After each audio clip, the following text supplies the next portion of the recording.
संविधान में 73वें संशोधन का क्या महत्व है?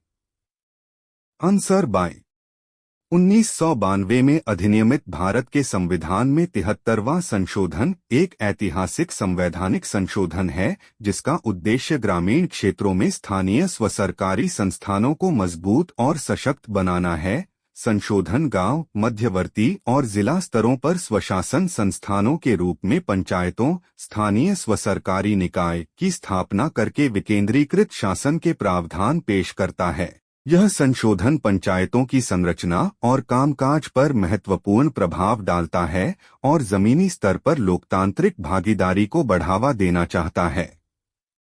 73वें संशोधन की मुख्य विशेषताएं और महत्व में शामिल हैं।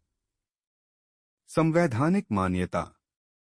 73वें संशोधन ने संविधान में एक नया भाग 9 जोड़ा जिसका शीर्षक था पंचायतें, जिसमें अनुच्छेद 243 से अनुच्छेद 243 ओ तक के प्रावधान शामिल हैं। यह संवैधानिक मान्यता पंचायतों की वैधता और अधिकार सुनिश्चित करती है। त्रिस्तरीय संरचना। संशोधन गांव, मध्यवर्ती, ब्लॉक और जिला स्तर पर पंचायतों की त्रिस्तरीय संरचना को अनिवार्य करता है। प्रत्येक स्तर की विशिष्ट जिम्मेदारियां और शक्तियां हैं। ग्राम पंचायतें बुनियादी इकाइयों के रूप में कार्य करती हैं। सीटों का आरक्षण। संशोधन में पंचायत चुनावों में अनुसूचित जाति एससी, अनुसूचित जनजाति एसटी और महिलाओं के लिए सीटों के आरक्षण के प्रावधान शामिल हैं। इस उपाय का उद्देश्य ऐतिहासिक सामाजिक असमानताओं को संबोधित करना और समाज के हाशिए पर रहने वाले वर्गों की भागीदारी को बढ़ावा देना है। शक्तियों का हस्तांतरण।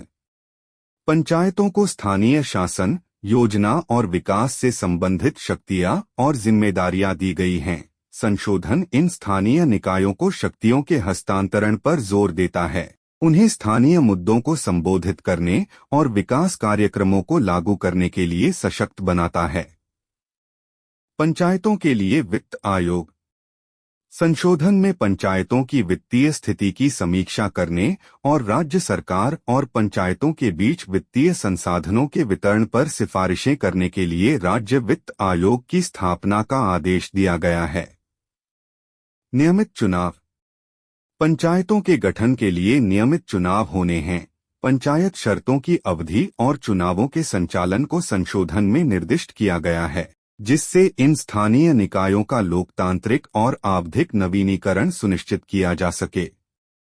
ग्राम सभा सशक्तिकरण।